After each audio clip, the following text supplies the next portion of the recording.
The rain had stopped 20 minutes ago, but the cobblestones still held the wet, and the light from the shop window caught every slick stone and turned the street into something almost cruel in its quietness. He stood there, 6'2", cashmere coat that cost more than most people's rent for a year, a black sedan idling behind him with a driver who had learned long ago not to ask questions. Bennett Crane looked like he had been cut from a different world and dropped here by accident. Mariner's Bluff, a town that clung to the coast like it was afraid of being forgotten, a town he hadn't known existed 5 weeks ago. His hands were shaking, not the way they shook before a hostile acquisition, or during the 17-minute board meeting where he dismantled a rival's entire portfolio with nothing but quarterly projections and silence. That kind of tremor was controlled, useful even. This was different. This was his body betraying him in a way no amount of discipline could override, and he couldn't stop it, so he shoved his fists into his coat pockets and pressed them against his own ribs like a man trying to hold himself together from the outside. Through the glass, a woman sat behind a sewing machine. The shop was small, bolts of fabric stacked on shelves, a pincushion shaped like a tomato on the windowsill, a hand-lettered sign he hadn't bothered to read. Her dark hair was longer than he remembered, threaded now with silver at the temples, pulled back loosely with a clip that was losing its grip. She was humming, and the melody slipped through the old wooden frame of the window and reached him on the sidewalk like a knife slid gently between his ribs. He knew that song. He had played it for her, on a piano in a penthouse apartment with floor-to-ceiling windows overlooking a city that had once felt like it belonged to them. Another life, another version of both of them. Camille, then the girl. She was perched on a stool beside the counter, legs swinging because they didn't quite reach the floor. A sketchbook lay open across her lap, and a pencil was tucked behind her ear, the way a much older person might carry one. Absent-minded, habitual, like she'd forget it was there and find it hours later.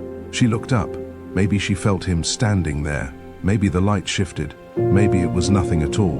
But she looked up, and her eyes met his through the glass. Grey, deep-set, serious, in the way that only certain children and certain old men manage to be.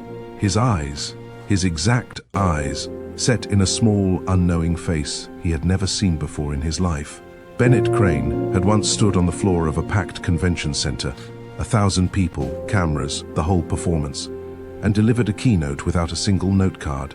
He had closed deals that reshaped city skylines, negotiated with men who had ruined others for sport, walked away from tables where lesser men folded. And right now, on a damp sidewalk in a town that barely registered on a map, he could not breathe. But how did a billionaire end up standing outside a mending shop in a town he'd never heard of a month ago, staring at a daughter he never knew existed? That story starts with a phone call, a hospital bed, and a lie that lasted 8 years. If you're new here, welcome. And if you've been here before, welcome back. I want to know where you're watching from today, so drop it in the comments. And if you haven't already, hit that subscribe button and the notification bell, because this story is going to take turns you will not see coming, and you do not want to miss a single one. If you've ever been betrayed by someone you trusted completely, someone so close to you that the betrayal didn't even feel possible, leave a comment below, tell me where you're tuning in from, and let's get into this together. Because what Bennett is about to discover will change everything he thought he knew about why his wife disappeared, what his own mother did to make it happen, and what it will cost him, in money, in pride, in the kind of pain that no amount of wealth can fix, to earn back what was stolen from him. And it was stolen, deliberately, by the last person he would have ever suspected.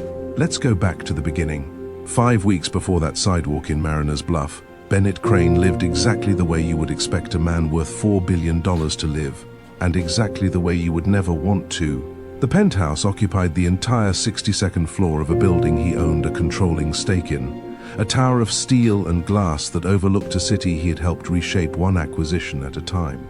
The windows ran floor to ceiling on every side, which meant that on clear nights the skyline wrapped around him like a panorama he hadn't asked for and couldn't turn off. The furniture was Italian. The art was curated by someone whose name appeared in magazines he didn't read. The kitchen had a 6-burner range that had never been used for anything more ambitious than boiling water for coffee at 3 in the morning, because Bennett didn't cook, didn't entertain, and didn't eat meals at tables meant for more than one person unless a deal required it. It was a home designed to impress, and there was no one left to impress. He didn't sleep. Not the way most people understand sleep. The willful closing of eyes, the trust that the body will carry you somewhere soft and return you in the morning. Sleep requires surrender, and Bennett Crane hadn't surrendered to anything in years. Not to boards who questioned his judgment, not to competitors who mistook his silence for hesitation, not to the quiet of a penthouse that should have held 2 voices and held none. He managed rest the way he managed everything else, strategically. 90-minute intervals on the leather sofa in his study, shoes still on, phone face up on the armrest. He'd trained himself to surface at the slightest vibration. Control was the architecture of his entire existence, and he maintained it the way other men maintained their faith, rigidly, daily, and without examining why. On the night of the phone call, he was standing at the windows facing east, watching the dark line where the river met the sky, holding a glass of water he hadn't sipped from. His left hand rested against the glass, and his right thumb moved in a slow, unconscious circle over the base of his left ring finger. There was no ring there. There hadn't been for 8 years. The groove in the skin had long since filled in, smoothed over by time the way the body erases what the mind refuses to. But his thumb still searched for it. Every night, a ghost of pressure on a finger that had forgotten the weight but not the absence. He never caught himself doing it. If someone had pointed it out, he would have denied it, and he would have believed his own denial, because Bennett had become extraordinarily skilled at not knowing the things he carried. The phone rang at 4:47 in the morning, not his assistant, not his chief of staff. A number he didn't recognize, with a prefix he did, Mount Sinai. The voice on the other end was measured, professional, and careful in the specific way that medical professionals are careful when the news is bad and the patient is someone's mother. Mr. Crane, this is the cardiology unit. Your mother has suffered a significant cardiac episode. You should come now. Not at your earliest convenience, not when you're able. Now, he didn't ask questions, didn't call his driver, who slept in a studio apartment 14 blocks south and would have come without complaint, didn't wake his assistant, who kept her phone on the nightstand for exactly these contingencies. He pulled his coat from the hook by the door, the same dark wool coat he wore to every meeting that mattered and several that didn't, and he left. The elevator dropped 62 floors in 40 seconds, and when the lobby doors opened onto the street, the city was that particular kind of empty that only exists between 4 and 5:30 in the morning, when the night shift has surrendered and the day shift hasn't arrived, and the whole place belongs to no one. He drove himself, hands on the wheel, thumb still circling his bare ring finger without his permission. The streets were wet from an earlier rain, and the traffic lights cycled through their colors for an audience of almost nobody. Green, yellow, red, green again. Faithful to a rhythm that didn't care whether anyone was watching. He moved through the city like a man carrying something heavy through a house where everyone else was asleep, trying not to wake them, trying not to drop it, not yet. Understanding that what he was carrying was about to get so much heavier that the weight he'd known for 8 years would feel, by comparison, like nothing at all. He parked in the hospital garage at 5:19, cut the engine, sat in the silence for 11 seconds. He counted, because counting was another form of control, and then opened the door. What was waiting for him on the 4th floor of that hospital would burn his entire life to the ground, and his mother would be the one holding the match. The 4th floor smelled the way all hospital floors smell, like disinfectant layered over something human that disinfectant can never quite reach. Bennett walked the corridor with the kind of stride that belonged in a hallway made of marble, not linoleum. And the nurses at the station looked up when he passed, because men like him did not arrive at this hour without a reason that would change the temperature of a room. A resident pointed him toward 412. He didn't knock. He never knocked. Knocking was a request for permission, and Bennett Crane had spent his adult life entering rooms as though permission had already been granted. But the woman in the bed stopped him at the threshold. Lorraine Ashworth, his mother had kept her maiden name long after the marriage, long after the divorce, long after the Crane fortune had made the Ashworth name irrelevant to everyone except her, lay propped against pillows that seemed to swallow her. She had always been a precise woman, precise in her posture, precise in her opinions, precise in the way she could enter a charity gala 15 minutes late and make every other woman in the room feel as though they had arrived too early. She hosted dinners for senators. She sat on the boards of 3 foundations and chaired 2 of them. She had once told a sitting governor that his tie was inappropriate for the occasion, and the man had changed it before the appetizer course. Lorraine Ashworth did not shrink. She did not diminish. She did not lie in hospital beds looking like someone had taken a woman he recognized and replaced her with a preliminary sketch. But here she was, smaller than he had ever seen her. The monitors beside her beeped in steady intervals that felt both reassuring and accusatory, as if the machines were keeping score. Her hands rested on the blanket, and she was trying to keep them still, but they trembled at the edges in a way she clearly hated and couldn't prevent. On the nightstand sat her pearls, a strand she had worn so consistently throughout his childhood that he'd once believed, at age 5, that they were part of her body. Beside the pearls, a framed photograph. Bennett, at 7 or 8, standing in the garden of the house in Connecticut squinting into the sun. Not Bennett at 30, not Bennett at the podium of his first shareholder meeting, or on the cover of the financial magazines that had made his face synonymous with a certain kind of empire. Bennett, as a boy, she had never updated it. He had noticed this years ago and never asked why, because asking would have meant caring about the answer, and caring about Lorraine's answers had always cost more than he was willing to spend. She saw him in the doorway, and her eyes sharpened, not with relief, but with something closer to resolve. The look of a woman who had made a decision before he arrived and needed to execute it before the courage, or whatever was standing in for courage, left her. "Sit down," she said. He didn't sit. He moved to the foot of the bed and stood with his hands in his coat pockets, because standing was how he received information he suspected he wouldn't like. "I need to tell you something," Lorraine said, and her voice had a quality he had never heard in it before. A fracture running through the center of every word, as though the sentences themselves weren't sure they could hold together long enough to reach him. "I need to tell you before I can't. The doctors said—" "I don't care what the doctors said. I know what I felt. I felt the end of something, and whether it comes today or in 6 months, I will not carry this anymore." Bennett watched her, said nothing, gave her the silence she needed to fill, because he had learned long ago that the most dangerous things people said were the things they said when you stopped talking first. Lorraine's gaze dropped to her own trembling hands, and then she said the name. "I lied about Camille." The room didn't change. The monitors kept their rhythm. The overhead light continued its flat, clinical hum.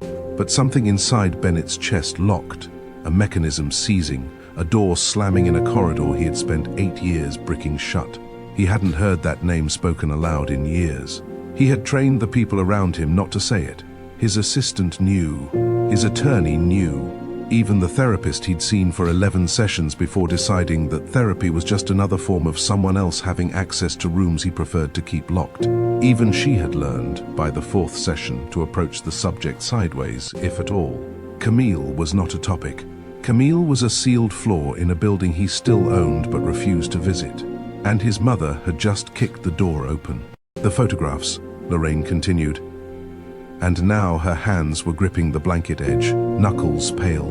"The ones I showed you, the ones from the hotel, they were staged. I hired someone, an actor.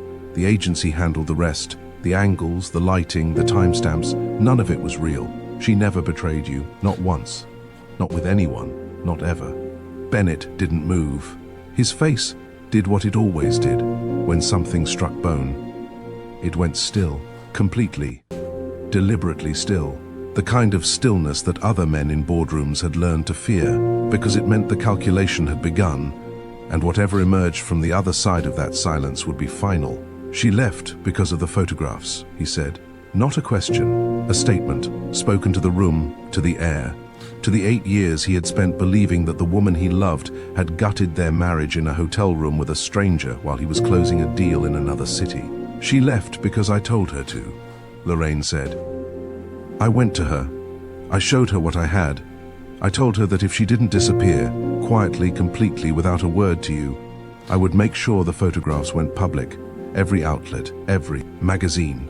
I told her I would destroy her reputation so thoroughly that she would never recover, and that you would never look at her without seeing those images. I gave her a choice that wasn't a choice. The monitors beeped. The machines kept score. She was pregnant when she left. Lorraine's voice dropped to something barely above a whisper, as though reducing the volume could reduce the impact. 6 weeks. She didn't know yet when I confronted her, but she found out after. You have a daughter, Bennett. She's 8 years old, and I have known about her for 5 of those years. I've known, and I said nothing. He stood there. His hands hadn't left his pockets. His posture hadn't changed. But something behind his eyes was collapsing. Not dramatically, not visibly, but in the way that a building collapses from the inside first, the support beams, giving way one by one while the exterior holds for a few seconds longer, still looking like a structure, still looking intact, until the whole thing comes down at once. He didn't shout. Bennett Crane did not shout. He had built a reputation on the weapon of measured silence, on the understanding that the man who raises his voice has already lost the negotiation. But this wasn't a negotiation. This was his mother, lying in a hospital bed, telling him that she had burned his life to its foundations with a fabricated betrayal, and that somewhere in the world there was a child with his blood who had never seen his face. He turned toward the window, not because there was anything to see, just a parking structure and the grey suggestion of morning, but because his legs were no longer certain about their ability to hold him, and the window was closer than the chair. I thought I was dying, Lorraine said behind him. I felt it, and I will not meet God carrying this. So it wasn't courage, it wasn't remorse, it wasn't the weight of 8 stolen years pressing against her conscience, until it finally cracked. It was fear, the specific, selfish fear of a woman who believed she was about to face judgment and wanted to arrive with a lighter ledger, not for Bennett, not for Camille, not for the 8-year-old girl she had reduced to a secret, for herself. And here is the part that makes the whole thing worse. 40 minutes later, the cardiologist returned, reviewed the latest readings, studied the monitors that had stabilized, consulted with the attending, and delivered a revised prognosis that landed in the room like a cruel joke. Lorraine Ashworth was going to be fine. The episode was significant, but manageable. With medication and monitoring, she could expect a full recovery. She was going to live. She had told the truth only because she thought death was in the room with her, and death had stepped out. Bennett turned from the window and looked at his mother. She looked back at him with an expression that wanted to be relief but couldn't quite commit because she could see his face, and whatever she found there offered her nothing. His jaw was set. His hands hung at his sides now, out of his pockets, visible and perfectly still. The trembling he'd fought all morning was gone, replaced by something harder and infinitely more dangerous. He didn't speak. He didn't need to. The silence said everything that words would have cheapened. And Lorraine Ashworth, for the first time in perhaps her entire life, could not fill it. She opened her mouth, closed it, opened it again, and found nothing. No justification, no pivot, no carefully constructed sentence that could bridge the distance between the bed and the window where her son stood looking at her as though she were a stranger he had decided, calmly and permanently, not to know. He left the room without a word. The door closed behind him with a soft click that sounded, in that quiet corridor, like something locking for the last time. And Lorraine sat in her clean white bed, surrounded by machines that confirmed she was alive, wearing a hospital gown instead of her pearls, and understood, perhaps for the first time, that survival and salvation are not the same thing. Out in the corridor, Bennett walked toward the elevator. His phone was already in his hand, not to call his driver, not to call his attorney, not yet. First, he opened a search engine and typed 2 words he hadn't allowed himself to form in 8 years, Camille Wren. And the results that came back would lead him, 5 weeks later, to a cobblestone street in a coastal town, to a mending shop window, and to a pair of grey eyes in an 8-year-old's face that would break him open in a way that $4 billion could not protect against, and 8 years of silence could not prepare him for. The sun was coming up by the time he pulled back into the parking garage beneath his building. The city had begun its morning performance. Delivery trucks double-parked on narrow streets. Coffee shop gates rattling upward. The first joggers tracing their familiar routes along the river. And all of it felt obscene to him now. The way ordinary life always feels obscene when yours has just been rewritten in a hospital room by the person who was supposed to protect you first and longest. He sat in the car for a moment, engine off, hands still on the wheel, and watched the concrete wall in front of him, as though it contained instructions he hadn't yet learned to read. Then, he went upstairs. The penthouse was exactly as he'd left it. The glass of water still stood on the windowsill where he'd set it down hours ago, untouched, catching the first light. The sofa still bore the impression of his body from his last 90-minute interval of managed rest. Nothing had moved, nothing had changed, and everything was different. He went to the study, past the shelves lined with first editions he'd bought because someone told him they were valuable, not because he'd read them. Past the framed architectural renderings of buildings that bore his company's name. To the desk, walnut, mid-century, the one piece of furniture in this entire apartment he had chosen himself because Camille had loved mid-century design, and when she left, he'd kept the desk the way you keep a scar, not because you wanted, but because removing it would mean admitting how deep it went. The bottom drawer on the left side had been locked for 8 years. He kept the key in a compartment inside his watch case, tucked beneath the lining, where no assistant or housekeeper would ever think to look. He retrieved it now, small brass thing, almost weightless. He turned it in the lock and pulled the drawer open. Inside, a single sheet of paper, cream-colored, slightly yellowed at the edges. A dress sketch, drawn in Camille's hand. Clean graphite lines, confident and fluid. An asymmetrical hemline that swept low on one side and rose sharply on the other. The kind of design that looked simple until you understood the geometry required to make simplicity look effortless. She had left it on this desk the night before she disappeared. The last thing her hands had touched in this home. He had found it the morning after, when he was still calling her phone, still believing she would answer, still believing the photographs were a mistake. Still believing in a version of the world that his mother had already dismantled. He'd kept the sketch, locked it away and told himself it was evidence.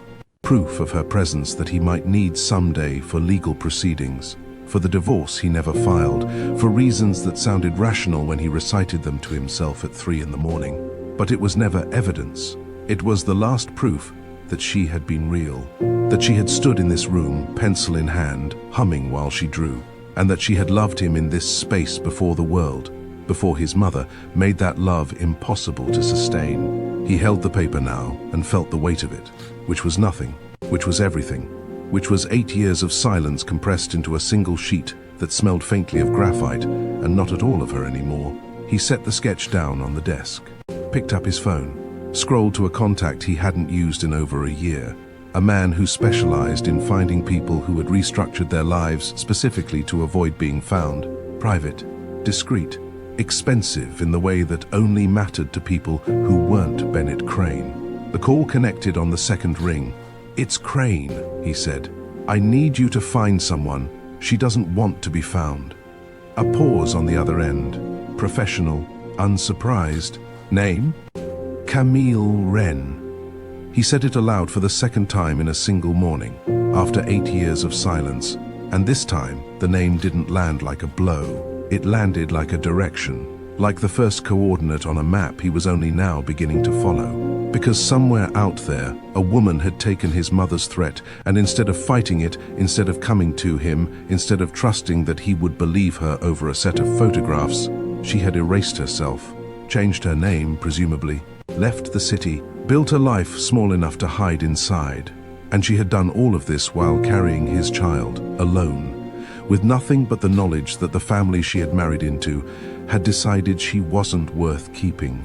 What kind of pain drives someone to do that? What kind of fear? And what had it cost her?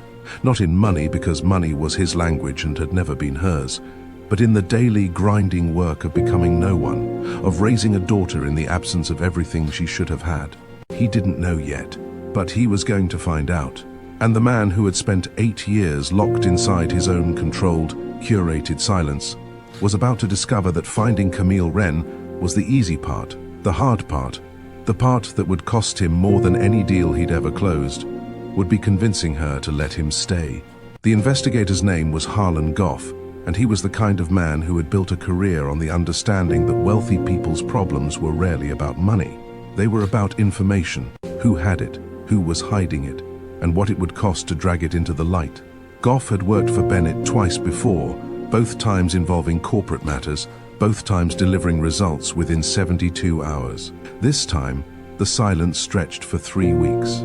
3 weeks during which Bennett continued to run his company, attend his meetings, sign the documents that required his signature, and occupy the same penthouse with the same floor-to-ceiling windows and the same untouched glass of water that he replaced every morning out of a habit he refused to examine. From the outside, nothing had changed. His assistant noticed nothing. His board noticed nothing. The financial press continued to photograph him at industry events where he stood with his hands in his pockets and his expression calibrated to suggest authority without approachability, the same face he'd been wearing for a decade.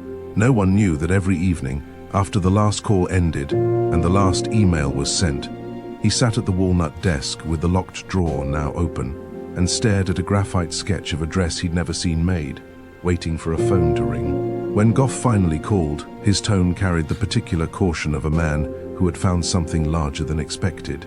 "She was thorough," Goff said. "I've seen people disappear before. Ex-spouses, witnesses, people running from debt or worse. Most of them leave gaps. A forwarding address at a post office. A social media account opened under a slight variation of their name. A bank transfer to a relative. She left nothing."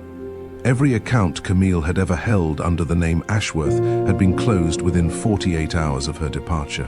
Every professional connection she'd maintained, the design contacts, the fabric suppliers, the small network of independent fashion editors who had followed her early work, severed cleanly and without explanation. Her phone number was disconnected. Her email ceased to exist. Her name vanished from every directory, every database, every digital and paper trail that modern life makes almost impossible to fully erase. It was as if she had walked to the edge of the life she'd known, stepped off, and simply ceased to be the person she had been. But people cannot truly vanish. They can only become someone else. And becoming someone else, no matter how carefully it's done, always leaves a seam. A single stitch that doesn't quite match the fabric around it. Goff found the seam in a municipal lease filing in a small coastal town 400 miles from the city. A commercial space, rented 7 years ago, registered to a woman named Camille Rousseau. The name meant nothing on its own. It flagged no databases, matched no known associates, and triggered no alerts. But Goff was paid to go deeper than the surface, and when he cross-referenced Rousseau against Camille's family records, not her father's side, not her mother's side, but her maternal grandmother's line buried 3 generations back in county records that most people wouldn't think to search. It matched. Rousseau was the maiden name of a woman who had died before Camille was born. A grandmother she had never met, but whose name she had carried with her into a new life, like a talisman from a history no one else would think to check. Mariner's Bluff, Goff said. Small town, coastal, population under 4,000. She's been there at least 7 years, possibly longer. Runs a mending and alterations shop on the main street. She goes by Camille Rousseau. Keeps to herself. Known locally, but not prominently, she's built a quiet life. Bennett's grip on the phone tightened, but his voice remained level. The question he asked next cost him more than any figure he'd ever committed to a contract, because it required acknowledging a possibility he had been carrying for 3 weeks like a stone behind his ribs. "Is there a child?" Goff paused. Not a long pause, 2 seconds, maybe 3, but long enough for Bennett to understand that the answer was not simple and not small. A girl, 8 years old, enrolled in the local school under the name Elise Rousseau. She goes by Ellie. Elise, Ellie, a name he had never heard before this moment, belonging to a person who had existed for 8 years without him, a daughter who had taken her first steps, spoken her first words, drawn her first pictures, started school, made friends, skinned her knees, asked questions about the world, all of it without knowing his name. 8 years of a life lived in full, and he had been absent from every single day of it. Not because he chose to leave, but because the choice had been made for him by a woman in a hospital bed who was, at this very moment, recovering comfortably and rearranging the flowers her friends had sent. Bennett sat down. He never sat when emotion found him. It was a pattern so consistent that it had become part of his identity, the way standing at windows had become his version of prayer. He stood, he paced, he planted himself in front of glass and stared at skylines until the feeling passed or hardened into something he could use. But this time, his body overruled him. His knees didn't buckle. It was nothing so dramatic. They simply stopped offering the option of remaining upright, and he found himself in the desk chair with both hands pressed flat against the walnut surface, fingers spread, as though he were trying to hold the desk down or hold himself up, and he wasn't entirely sure which. He breathed, counted the breaths the way he'd counted the seconds in the hospital garage.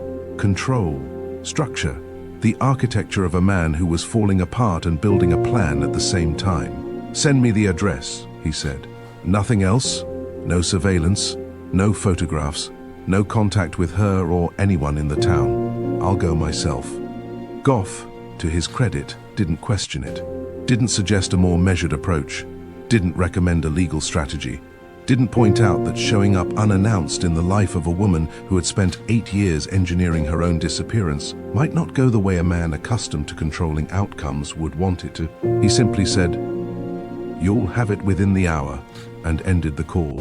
Bennett sat in the silence of his study, hands still flat on the desk, and stared at the sketch that lay between them. That asymmetrical hemline, those clean, confident lines, the ghost of a woman's talent pressed into paper. Somewhere, 400 miles away, in a town he couldn't yet locate on a map, a girl named Ellie was carrying his grey eyes in a face he had never seen. And he was going to go to her, not with lawyers, not with leverage, not with the weight of billions deployed as either weapon or shield. He was going to drive there alone, the same way he'd driven to the hospital. Coat on, hands on the wheel, no one beside him. And he was going to stand on whatever street she lived on and figure out how to introduce himself to a life that had been built, deliberately and painstakingly, without him. What he didn't know yet, what he couldn't know, sitting in that penthouse with the morning light climbing the windows, was that Camille had seen this moment coming. She had been waiting for it in her own way for 8 years. And she had already decided what she would do when Bennett Crane finally appeared at her door. The question was whether he was ready for her answer. He drove south the next morning. No driver, no assistant, no security detail, just the black sedan and 400 miles of highway that narrowed gradually, like a sentence losing words until only the essential ones remained. The city fell away in stages. First the skyscrapers thinned, replaced by office parks, then suburban sprawl, then stretches of nothing much at all. After 2 hours, the highway hugged the coastline, and the landscape shifted in a way that felt less like traveling and more like translation, as if he were crossing from one language into another, from the grammar of steel and glass and quarterly earnings into something older, something shaped by weather and tide and the particular stubbornness of people who choose to live where the land meets the water and neither one is gentle about it. He stopped once for gas, at a station where the attendant didn't look twice at his car, didn't recognize his face, didn't care. He bought a bottle of water he didn't drink and stood in the parking lot for 3 minutes, watching the road ahead curve toward the coast, and felt something he hadn't felt in longer than he could precisely remember, the sensation of being no one. Not Bennett Crane, whose signature could move markets. Not the man whose photograph appeared in financial journals beside words like visionary and ruthless and reclusive. Just a man in a dark coat, standing beside a gas pump, about to meet a daughter whose name he had learned 48 hours ago. Mariner's Bluff didn't announce itself the way cities did. No skyline rising in the distance, no exit ramp funneling traffic toward a cluster of commerce. It arrived the way a conversation arrives at truth, gradually, and then all at once. The road dipped, the trees parted, and there it was, a town built along a crescent-shaped harbor, low to the ground and close to the water, as though it had made a decision long ago to stay small and had never regretted it. No glass towers, no construction cranes, no urgency visible anywhere, Just clapboard buildings in colors that the salt air had softened over decades. Seafoam green, butter yellow, a pale blue that might have once been brighter but had found its dignity in fading. Fishing boats rocked in the harbor, their masts tracing slow arcs against the overcast sky. Gulls circled and called in the way gulls always do, proprietary and indifferent. The air that came through his cracked window tasted of brine and wet rope, and beneath it, something growing despite the wind. Some hardy coastal plant that didn't need permission to bloom. He parked on the main street, a cobblestone stretch that ran along the harbor's edge, and sat in the car with the engine off. The address Goff had sent led here, to a narrow two-story building wedged between a bookshop and a place that sold nautical supplies. The sign above the door was hand-painted, the lettering slightly uneven in a way that suggested it had been done by someone who cared more about honesty than perfection. Rousseau, Mending, and alterations. He got out of the car. The wind off the harbor pressed against his coat, a coat that cost more than the monthly rent on this building, a fact that felt less like power and more like obscenity standing here on this street where everything was built to a human scale, where nothing demanded to be looked at and nothing apologized for being ordinary. He crossed the cobblestones. His legs carried him forward with the mechanical certainty of a man who had spent his life walking into rooms he intended to command. But his hands had begun to shake again, the way they had that morning in the hospital corridor, the body's honest answer to the mind's insistence on control. The window was wide enough to see the whole shop. Bolts of fabric lined the shelves, cottons in solid colors, a few floral prints, practical materials meant for mending and making do, not for the haute couture world Camille had once been training to enter. A worn wooden counter ran along one side, and there, positioned in the strongest natural light where the window caught the afternoon, sat a sewing machine. Not new, not expensive, but well maintained in the way that only something deeply relied upon ever is. Camille sat behind it. Her dark hair was pulled back loosely, the silver at her temples visible and unhidden, and her face was thinner than he remembered, more defined, as if the years had removed everything unnecessary and left only what was true. She wasn't diminished. She was distilled.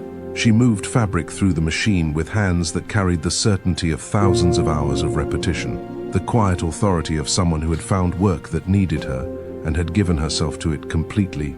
She wore no jewelry, no ring, and she was humming, her lips shaping a melody he couldn't hear through the glass but recognized instantly from the movement of her mouth alone. He knew that song the way he knew his own breathing. He had played it for her on the piano in the penthouse, late nights when the city was quiet, and she would sit beside him on the bench with her head resting against his shoulder. And he had believed in those moments that he understood what happiness was, that it was this, that it was her, that it would last. Then the girl. She was perched on a stool beside the counter, legs swinging gently because they didn't reach the floor. A sketchbook lay open across her lap, and she was drawing with the focused absorption of a child who has not yet learned to doubt her own hand. From where Bennett stood, he could see the lines taking shape on the page. A dress, asymmetrical, the hemline sweeping in a way that echoed the sketch locked in his desk drawer 400 miles north. She had a pencil tucked behind one ear, the same way Camille used to carry hers, and her dark hair fell forward as she worked, curtaining her face until she reached up absently to push it back. And then she looked up, toward the window, toward him, gray eyes, deep set, serious and open, and entirely unguarded in the way that only a child's eyes can be. A child who has no reason yet to protect herself from what she sees. His exact eyes, placed in a face that was small and round and still becoming itself. A face he had never seen before this moment. A face that had existed for 8 years in a town he hadn't known about, in a life he hadn't been invited into, carrying his features without his name. Bennett Crane, a man who had acquired companies, reshaped industries, and stared down rivals without flinching, stood on a wet cobblestone street with his hands shaking in his pockets, paralyzed by an 8-year-old's gaze through a shop window. He couldn't breathe. He couldn't move. He couldn't do anything except stand there and understand, with a clarity that stripped him down to his foundation, what had been taken from him and what had been kept from her, and the lie that had made all of it possible. He didn't knock that first day. He stood on the sidewalk with Ellie's grey eyes still burning behind his own, and then he turned around, got back in the car, and drove to the only inn Mariner's Bluff had to offer, a two-story place called the Lantern, with creaking floors and a woman at the front desk who handed him a brass key instead of a keycard and didn't ask why a man in a cashmere coat was checking into her smallest available room with no luggage. He sat on the edge of the bed for 2 hours, staring at the wall, rehearsing sentences that all sounded wrong. He was a man who had negotiated with heads of corporations, who had delivered ultimatums across polished conference tables without raising his pulse, and he could not figure out what to say to a woman he had once known better than he knew himself. He came back the next morning. The shop wasn't open yet. The sign in the window still read, "Closed," and the street was quiet except for the gulls and the distant clatter of fishing boats preparing for the day's work. Bennett stood on the cobblestones in the same coat, the same shoes that were not made for this kind of ground, and he waited. 11 minutes. He counted them the way he'd counted the seconds in the hospital garage. Not because counting helped, but because it gave his mind something to do while his body decided whether it was going to cooperate. His hand rose toward the door, fell back to his side, rose again, fell again. A man worth billions. Paralyzed by a painted wooden door in a town that didn't have a single building taller than 3 stories. On the third attempt, his knuckles made contact. 3 knocks. Firm, because he didn't know how to knock any other way, but not aggressive, calibrated even now, even here, by the instinct to control how he was perceived. A bell chimed inside the shop. Small, bright, absurdly cheerful, the kind of sound that belonged to a place where people came to have torn hems repaired and buttons replaced, not to confront the wreckage of an 8-year deception. He heard footsteps, measured, unhurried, the footsteps of someone who was not expecting anyone in particular and had no reason to rush. The door opened, Camille stood in the frame, and for one fraction of a second, a span so brief it barely qualified as time, her composure fractured. Something moved behind her brown eyes, fast and involuntary, like a bird startled from a branch. And then, it was gone, sealed over, replaced by a stillness so complete and so practiced that Bennett understood, with the clarity of a man who recognized his own defenses in someone else's face, that she had been preparing for this moment for years. Not hoping for it, preparing for it. The way you prepare for a storm. You know the walls might not survive. She took one step backward, not a stumble, not a retreat, a deliberate repositioning, the way you step back from a flame you'd forgotten was still hot, not because you fear it, but because your body remembers the burn before your mind can override it. Her arms folded across her chest in a single fluid motion, immediate and automatic, a wall constructed in less than a heartbeat. She wore a simple cotton blouse, sleeves pushed to her elbows, and on her left wrist sat a pincushion. Small, lumpy, covered in red fabric that had been stitched unevenly, clearly made by a child's hands. Ellie's hands. She wore her daughter's clumsy handiwork, the way Lorraine wore her pearls. As armor, as identity, as the thing that told the world who she belonged to. She didn't speak. She stood in her doorway, with her arms folded and her jaw set, and her brown eyes locked on his. And she waited. She made him cross the distance, made him be the one to break the silence, to offer the first sentence into the space between them, a space that was only 3 feet of wooden threshold but contained 8 years of unanswered questions and unspoken grief, and a lie that had poisoned everything it touched. "I know the truth." His voice came out the way it always did in high-stakes rooms, measured, controlled, stripped of anything that could be used against him, the boardroom cadence, the executive register, except it cracked on the last word, just barely, just enough for Camille to hear it, and just enough for him to know that she had. "My mother told me everything." Something moved across her face, not surprise. She was past surprise where the Crane family was concerned, not relief. Relief would have required the belief that his knowing could change what had already been lost. It was something older than both of those, something heavier and more weathered, like a stone turned over to reveal the damp earth beneath it. The recognition that a wound she had spent years stitching closed. thread by careful thread, night after difficult night, was about to be reopened by the very hands that should have protected it in the first place. 8 years too late, Bennett. She said his name the way you would say the name of a city you used to live in. Familiar in the mouth, but foreign in the meaning. A place you could describe from memory, the streets, the sounds, the way the light fell in the afternoons, but would never call home again. A place you had loved once, fully and without reservation, and had left not because the love ended, but because staying would have destroyed you. She didn't move from the doorway. She didn't step aside. She didn't invite him in. The shop sat behind her, the bolts of fabric, the sewing machine, the stool where Ellie perched with her sketchbook, and all of it was on the other side of a threshold that Camille's folded arms made clear he had not earned the right to cross. Not yet, maybe not ever.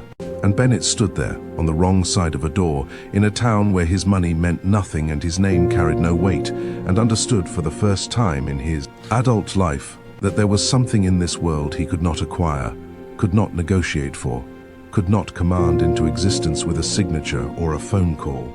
Camille's trust had been shattered once by a woman who shared his blood, and putting it back together, if it could be put back together at all, was going to require something Bennett Crane had never once been asked to offer in exchange for anything he wanted. It was going to require him to be worth the risk. And standing on that doorstep, with her eyes steady and her arms locked, and her daughter's handmade pincushion strapped to her wrist like a declaration of everything she had built without him, he wasn't sure he was, but he wasn't leaving. That much, at least, he knew. Bennett Crane has spent 4 weeks in Mariner's Bluff, a town that doesn't care about his billions or his name. He's learned to sit in silence. He's learned to wait.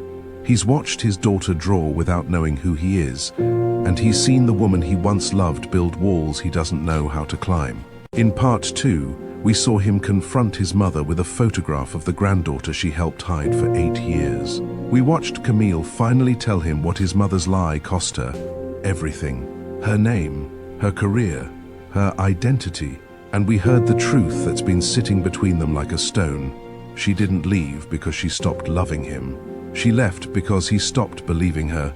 If you haven't watched parts 1 and 2, go back now, because this story only works if you understand how we got here.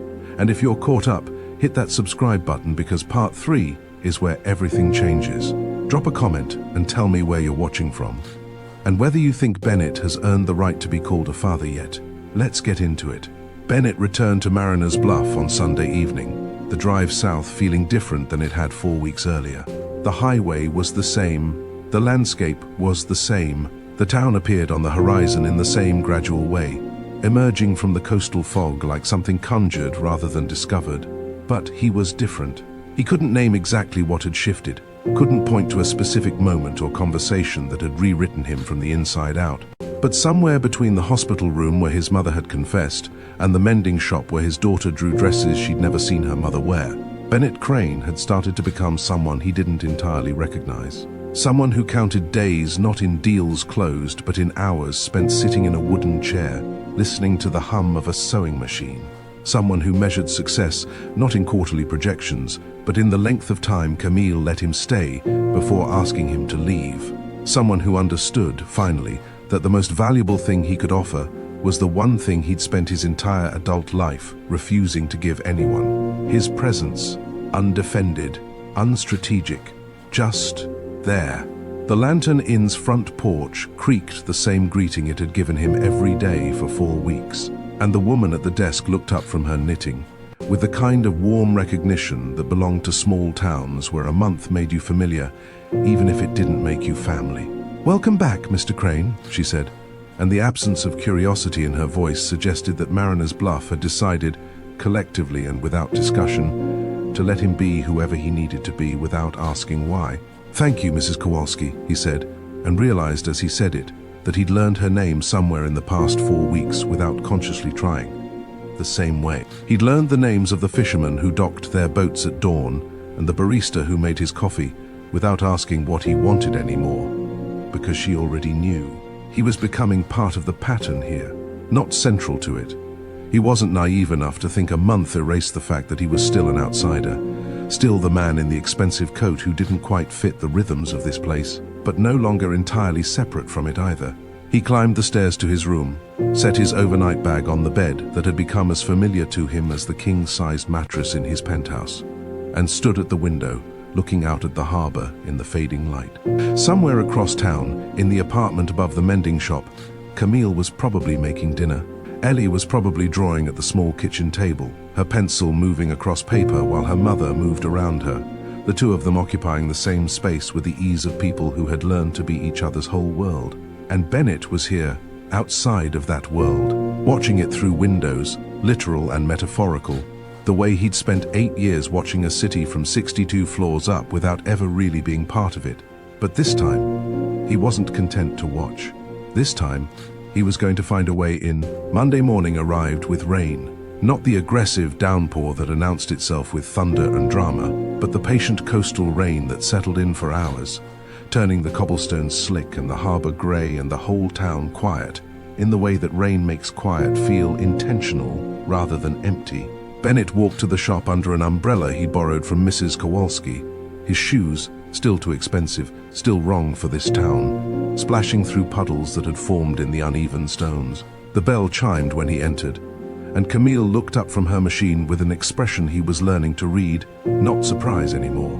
Not the defensive tension that had marked their first encounters, something closer to resignation, though not the bitter kind, the kind that acknowledged his presence as inevitable, as part of the new pattern her life had taken on whether she'd chosen it or not.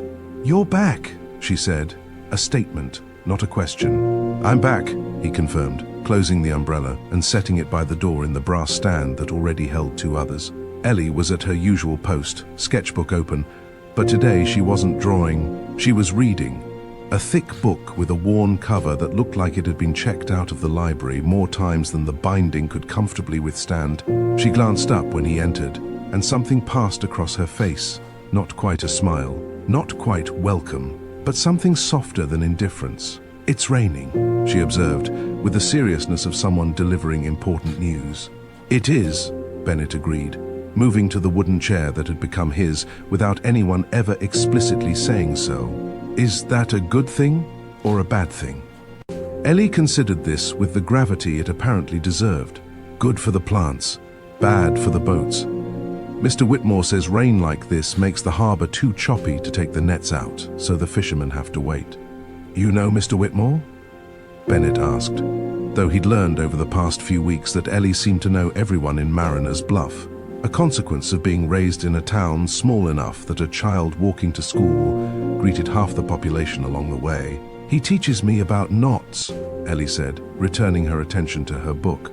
"He says knowing knots is important even if you're not a fisherman, because you never know when you'll need to tie something that matters." From her position at the sewing machine, Camille's hands paused for just a moment, so brief Bennett might have imagined it, before resuming their steady rhythm. But he caught it, the way she'd caught something in Ellie's words that he hadn't, some meaning that lived between the lines of a child's observation about knots and fishermen and things that mattered. The morning passed in the quiet that Bennett had come to expect. Camille worked. Ellie read. The rain continued its patient drumming against the windows. And Bennett sat in his chair, not doing anything, not asking for anything, just present in the space they occupied, learning the shape of their daily life by proximity rather than invitation. It wasn't comfortable. It wasn't easy, but it was becoming familiar, and familiar was a start. The afternoon brought a customer, a woman in her 60s with a wool coat that needed the lining replaced, and a story about how her late husband had bought her the coat 30 years ago, and she'd be damned if she was going to replace it just because the inside was worn through. Camille listened with the kind of attention that suggested she'd heard similar stories before, that this was part of her work here, not just mending fabric but honoring the histories woven into it. "I can have it ready by Friday," Camille said, running her fingers along the coat seams with the practiced assessment of someone who could see the repair before she'd made a single stitch. "No rush, dear," the woman said, then noticed Bennett sitting in the chair by the counter. Her eyes sharpened with the particular curiosity of someone who knew everyone in town, and therefore knew immediately when someone didn't belong. "You're new?" "Visiting," Bennett said, which was technically true even if it failed to capture the complexity of why he'd been visiting for 4 weeks and showed no signs of leaving. From the city, the woman said. Not a question, her gaze taking in his coat, his posture, the way he sat in that chair like he was trying very hard not to take up more space than he'd been granted. Yes, ma'am, Bennett confirmed. The woman looked at Camille, then at Ellie, then back at Bennett, and something shifted in her expression. A softening, a knowing, the look of someone who'd just solved a puzzle she hadn't realized she was working on. But she didn't say whatever she was thinking. She just nodded, collected her receipt, and headed for the door. You take care, Camille, she said over her shoulder. And you too, sweetheart, directed at Ellie, who waved without looking up from her book. The bell chimed, the door closed. The rain continued. Camille's hands had gone still on her machine. She was looking at the door where the woman had exited, her expression unreadable but not neutral.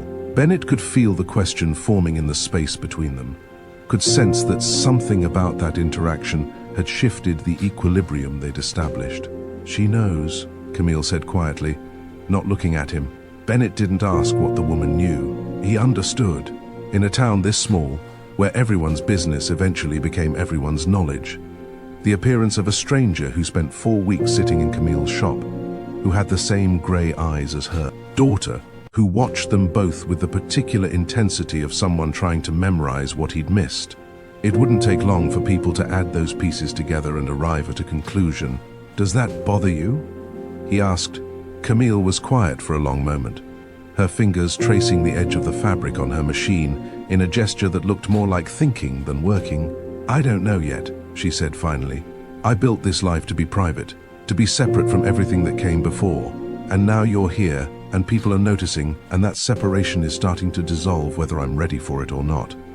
It wasn't an accusation. It wasn't anger. It was just the truth, delivered with the same straightforward honesty she'd been offering him in small doses over the past 4 weeks. Each truth, a test, a way of measuring whether he could handle what was real without trying to manage it or fix it or smooth it over with the kind of strategic response that had served him in boardrooms but meant nothing here. I'm sorry, Bennett said, and meant it in a way that encompassed more than just the inconvenience of being noticed.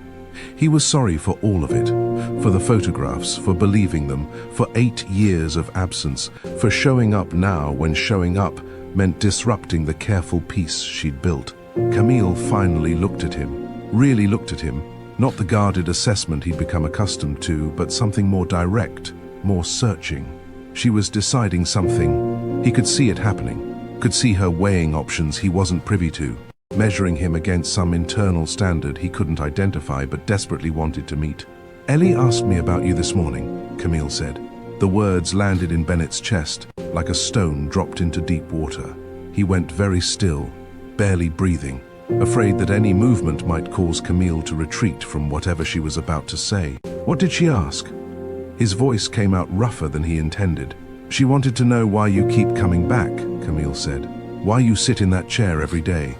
Why you bring clothes that need mending when she's seen you wear the same jacket 3 times and it looks perfectly fine. Despite everything, despite the weight of the conversation, despite the rain, despite the 4 weeks of careful navigation through emotional territory neither of them had mapped, Bennett felt the corner of his mouth twitch.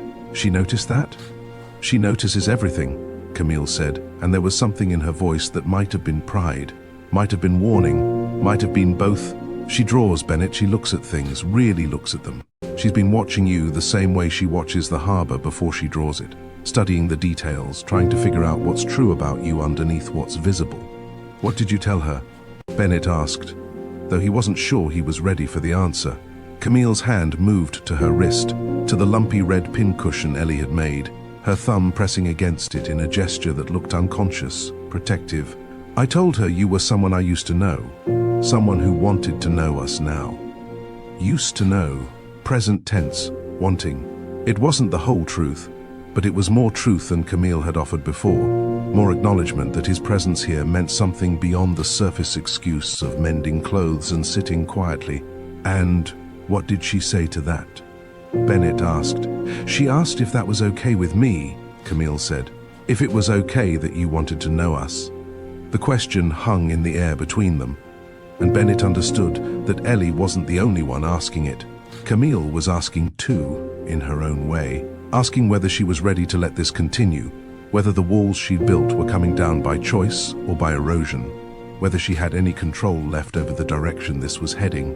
"I told her I was still deciding," Camille said. "Honest, always honest. It would have been easier if she'd lied, if she'd offered false comfort or false certainty. But Camille didn't deal in those currencies anymore. She'd been lied to by the best, by Lorraine Ashworth, who'd had the resources to make lies look like truth. And she'd built her new life on a foundation of things that couldn't be faked.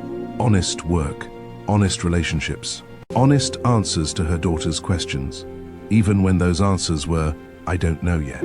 "That's fair," Bennett said, because it was all he could offer. He couldn't promise her outcomes, couldn't guarantee that his presence wouldn't eventually complicate the simple life she'd built, couldn't even promise that he'd successfully become someone worthy of being let in, though God knew he was trying. All he could do was keep showing up, keep sitting in that chair, keep proving day by quiet day that he understood the value of what she'd built and had no intention of dismantling it. The rain continued. Ellie turned a page in her book. Camille's hands returned to her machine, feeding fabric through with the steady competence of someone who'd learned to find peace in repetition, in the simple act of making broken things whole again. And Bennett sat in his chair, understanding that he was one of those broken things, and that Camille was the only person who could decide whether he was worth the thread it would take to repair him. That evening, as the rain finally began to ease and the light outside shifted to the deep blue of approaching dusk, Ellie closed her book and set it aside. She'd been quiet for the past hour, absorbed in whatever story had occupied her attention. But now she looked up at Bennett with that same evaluative gaze he'd come to recognize. The artist's eye, measuring and assessing before committing to paper. "Do you know how to play cards?" she asked. The question was so unexpected, so ordinary, that Bennett took a moment to process it. In 4 weeks of careful conversations and weighted silences, this was the first time Ellie had asked him something that had nothing to do with observation or art, or the safe territory of neutral topics. This was an invitation. "I do," Bennett said, trying to keep his voice level, trying not to let her see how much this simple question meant to him. "What kind of cards?" "Go fish," Ellie said, with the absolute seriousness of someone proposing a game that mattered. "Mama taught me, but she's working, so she can't play right now. And it's better with 2 people." From her position at the machine, Camille's hands paused. Bennett could feel her attention shift, could sense her measuring this moment the same way he was, understanding that her daughter had just extended something to him that she hadn't explicitly approved but wasn't going to forbid. "I'd like that," Bennett said carefully, waiting to see if Camille would intervene, would redirect, would protect Ellie from getting too close to a man who was still, in many ways, a stranger. But Camille just nodded once, a small gesture that might have been permission, or might have been resignation, or might have been the first genuine letting go she'd managed since he'd knocked on her door 4 weeks ago. Ellie retrieved a deck of cards from a drawer behind the counter. Worn cards, the kind that had been shuffled so many times the edges were soft and the faces slightly faded. She settled on the floor in the open space between the counter and the front window, and Bennett lowered himself to sit across from her, his expensive trousers on. The old wooden floor, his back against the wall, sitting at eye level with an 8-year-old who was about to teach him something he'd forgotten he didn't know. She dealt with careful precision, counting out the cards in a whisper, her small hands managing the deck with surprising dexterity. The game began simply enough. "Do you have any 3s? Go fish. Do you have any queens?" But somewhere in the rhythm of it, something shifted. Ellie started talking, not about anything profound, not about feelings or families, or the questions that lived in the spaces between them. She talked about her teacher at school, about how Mrs. Henderson let her draw during silent reading time, as long as she finished her work first. She talked about the seals that sometimes appeared in the harbor, about how one of them had a scar on its flipper and she'd named it Captain, even though she had no way of knowing if it was a boy or a girl seal. She talked about the tide pools at the north end of town, about the tiny crabs that lived there and how you had to be very quiet and very patient to see them because they hid under the rocks and only came out when they thought no one was watching. And Bennett listened. Not the strategic listening of boardrooms, but the real listening of someone who understood that this child was offering him pieces of her world. That every Story about seals and crabs and teachers who allowed drawing was a small act of trust that could be revoked at any moment if he failed to honor it properly. "Do you have any sevens?" Ellie asked, and when he handed her 2 of them, she added them to her growing pile with a satisfied nod. Then, without looking up from her cards, she said, "Mama hums when she thinks no one is listening." Bennett's breath caught. He glanced at Camille, who had gone very still at her machine, her back to them but her posture suggesting she'd heard every word. "Does she?" Bennett asked carefully, not sure where Ellie was going with this, but understanding that it mattered. "It's always the same song," Ellie continued, arranging her cards by number with the methodical focus of someone performing a familiar ritual. "I asked her once what song it was, and she said it was something she learned a long time ago. She said it was from when she lived somewhere else, before here, before me." Before me, the words created a division in Ellie's understanding of her mother's history. There was the time before she existed, abstract and unknowable, and there was the time after, which was all she'd ever known. She had no framework for understanding that the before included Bennett, included a marriage, included a version of her mother who'd had dreams beyond mending other people's hems in a coastal town. "It must be a special song if she still remembers it," Bennett said, his voice tight with everything he wasn't saying. "I think it makes her sad," Ellie said, finally looking up from her cards to meet his eyes. "But she hums it anyway. Do you know why someone would keep doing something that makes them sad?" The question was impossible. How could he explain to an 8-year-old that people sometimes held on to pain because letting go of it would mean letting go of the memory attached to it? That sometimes the sad songs were the ones you needed most because they proved that something had mattered enough to leave a mark? That her mother hummed the song he used to play because it was the last thread connecting her to a version of herself she'd lost, and losing it completely would mean he'd succeeded in erasing her not just from his life but from her own. "Sometimes," Bennett said slowly, choosing his words with more care than he'd ever chosen language in a negotiation, "people hold on to things that make them sad because those things also make them remember, and remembering can be painful and precious at the same time." Ellie considered this with the seriousness she seemed to apply to everything worth thinking about. "Like Mama keeping my first drawing even though I made it when I was little and it's not very good. She has it framed in her room, and sometimes I see her looking at it, and she gets this face like she's happy and sad together." "Exactly like that," Bennett said, his throat tight. They finished the game. Ellie won, though Bennett suspected she'd been winning since the 3rd turn and had simply let the game continue because she was enjoying the conversation more than the competition. When she gathered the cards to return them to their box, she paused, holding the deck in both hands, looking at him with those grey eyes that were his eyes, that would always be his eyes looking back at him from a face he was only beginning to know. "You can come back tomorrow if you want," she said. "We could play again, or I could show you my drawings. I have a whole book of them." It was the most direct invitation she'd offered, and it cost Bennett everything he had not to let her see what it meant to him. He kept his voice steady, kept his expression neutral, kept himself carefully contained even though everything inside him was breaking open. "I'd like that very much," he said. Ellie nodded, satisfied, and returned to her stool with her book, the conversation apparently complete in her mind. But for Bennett, sitting on the floor of a mending shop in a town he'd never heard of 2 months ago, everything had changed. His daughter had invited him back, not Camille, not the woman he was trying to prove himself to, trying to earn back peace by painful peace. Ellie, the child who didn't know he was her father, who had no context for why he kept showing up day after day, who had simply decided on her own that he was worth the time it took to play Go Fish and talk about seals and songs that made people sad. When he finally stood, his knees protesting the time spent on the hard floor, and retrieved his coat from the hook by the door, Camille was watching him. Their eyes met across the shop, and something passed between them. Not forgiveness, not trust, but acknowledgement. She'd heard the conversation. She'd let it happen. And she hadn't stopped Ellie from inviting him back. It was progress. Fragile, conditional, easily revoked. But it was progress. "Good night, Camille," Bennett said. "Good night, Bennett," she replied. And he heard his name in her voice the way it used to sound, before everything broke, before the lies and the photographs and the 8 years of silence. Just his name, simple, true, He walked back to the lantern through streets that were still wet from the rain, past darkened shop windows and fishing boats secured for the night. And when he reached his room, he stood at the window looking out at the harbor and understood that he was being given something he'd never expected. A second chance, not guaranteed, not promised, but possible. And for a man who'd spent 8 years believing he'd destroyed the only thing that had ever mattered, possible was everything.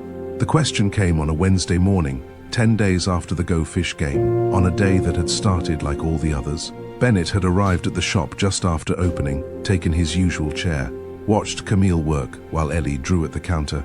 They'd fallen into a rhythm over the past 6 weeks that felt almost comfortable, almost like belonging, though Bennett was careful never to assume it was permanent. Ellie had been working on a new drawing, not a dress this time, but a portrait. She'd been at it for 3 days, adding details with the slow precision of someone who understood that good work couldn't be rushed.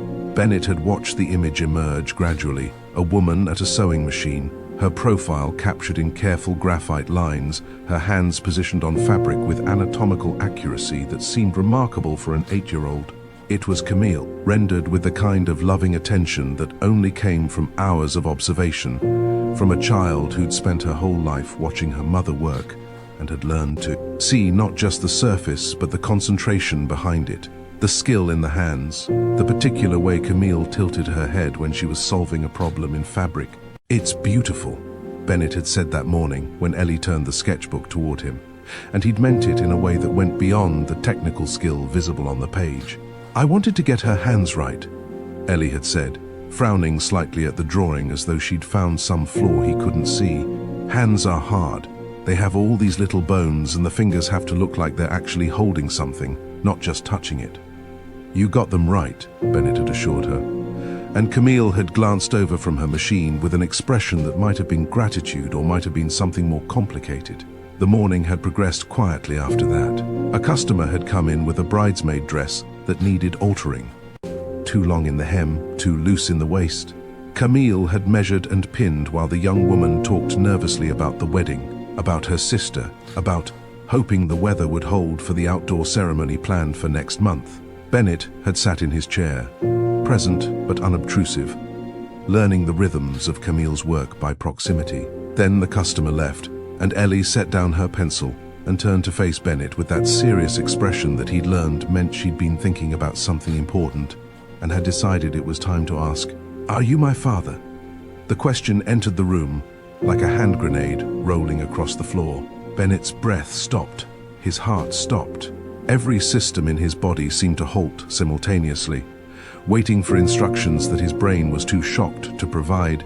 Camille's hands froze on her machine.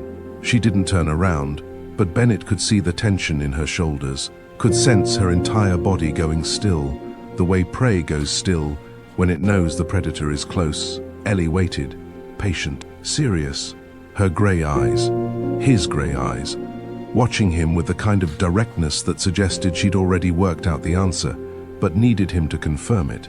Bennett looked at Camille, not for permission exactly, but for acknowledgement, because this moment belonged to her. She'd carried it alone for 8 years, had made every decision, faced every question, protected Ellie from the truth in whatever way she deemed necessary. He would not take this from her, would not answer without her consent. Camille turned slowly in her chair.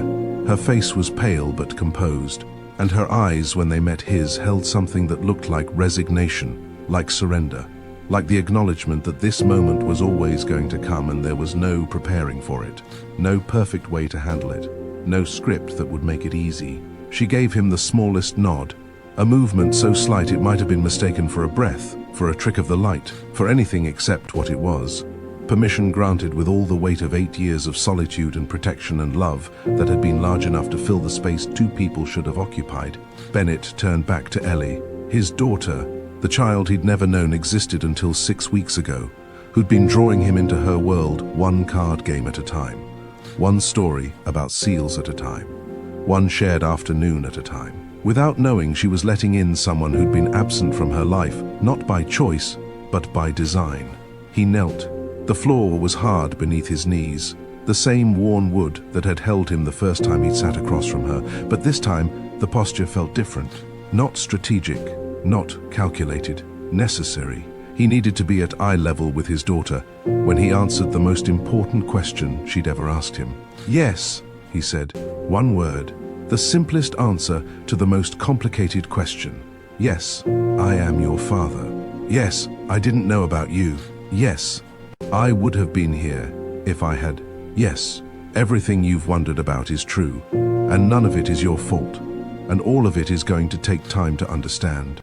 Ellie processed. She didn't gasp. She didn't cry. She didn't throw herself into his arms the way children do in movies when revelations land with orchestrated emotion and tidy resolution. She sat on her stool with her sketchbook open on her lap and her hands folded over the drawing of her mother. And she thought about what she'd just been told with the seriousness of someone who understood that important information required consideration before response. She had her mother's stillness and her father's intensity, and together those traits made her someone who would not be rushed into feeling something she hadn't fully examined first. "Okay," she said. One word. Not dad, not daddy, not any of the names she might have used if this moment had come earlier.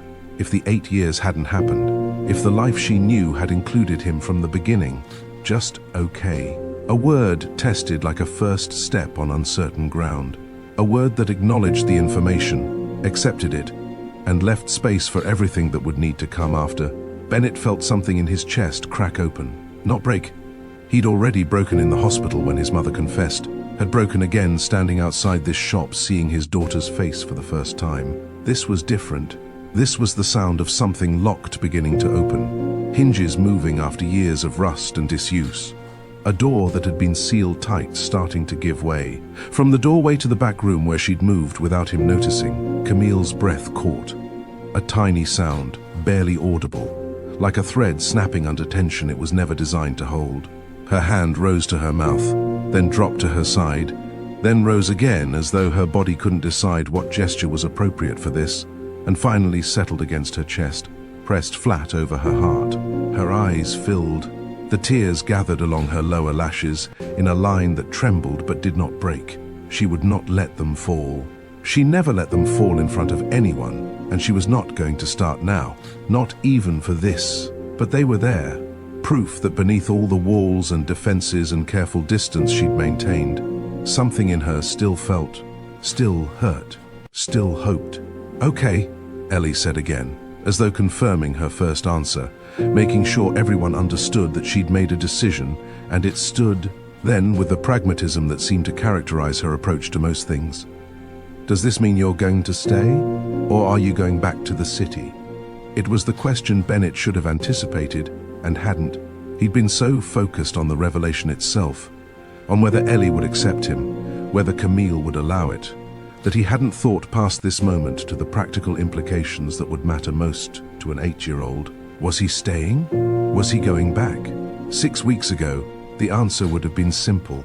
He had a company to run, obligations to meet, a life in the city that had been paused but not abandoned. But 6 weeks of sitting in a mending shop had taught him something he hadn't learned in 4 decades of acquisition and negotiation. What you build matters less than who you build it with. And everything he'd built, the empire, the wealth, the reputation, meant nothing compared to the chance to know this child, to earn back the trust of the woman who'd raised her, to become part of something real instead of just successful. "I don't know yet," Bennett said, because honesty seemed like the only currency worth trading in this room. "I have some things I need to figure out in the city, work things, but I'm not leaving for good. I'm not walking away from you."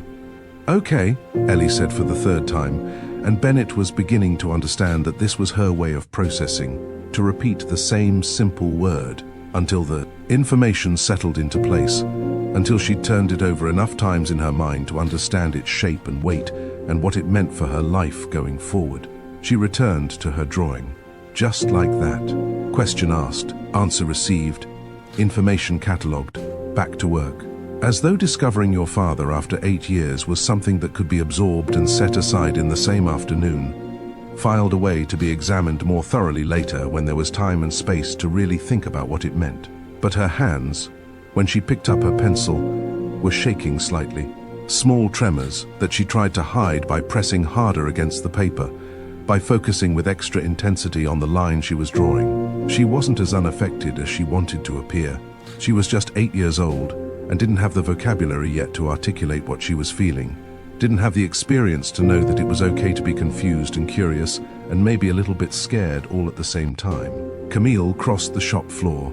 Her steps were quiet, measured, the walk of someone moving through a space they'd navigated 1,000 times but that felt, in this moment, entirely unfamiliar. She knelt beside Ellie's stool and wrapped her arms around her daughter, pulling her close in a way that was both protective and releasing, holding on and letting go at the same time. Ellie leaned into her mother, and her small hand found Camille's and squeezed 3 times. Quick, deliberate, unmistakable. Their code, the language that required no translation, the certainty that had carried them through every storm. I love you. Camille squeezed back 3 times. The only answer that mattered. Bennett watched them from where he knelt on the floor. He didn't move to join them.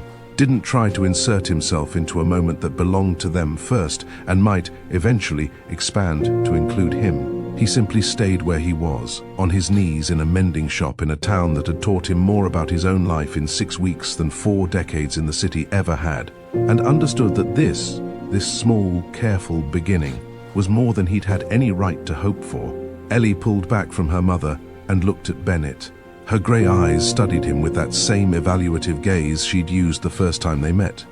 When she'd looked up from her sketchbook and announced that he had the same eyes as her, she was deciding something, measuring, considering. Then she held out her sketchbook. Do you want to see the rest? And Bennett, who had closed billion-dollar deals without his voice wavering, who had delivered keynotes to thousands without notes, who had built an empire on the foundation of control and precision, and the refusal to show weakness, felt his throat close and his eyes burn and nodded, because speaking would have broken him. Yes, he managed. I'd like that very much. Ellie turned the page. Another drawing, a dress with an asymmetrical hem, and they sat together on the floor of the shop, father and daughter, strangers learning to be family, while Camille watched from her sewing machine, and the afternoon light came through the window and turned everything it touched into something almost like forgiveness. Almost. But not quite yet. I'll see you in the next one. Remember to always stay golden.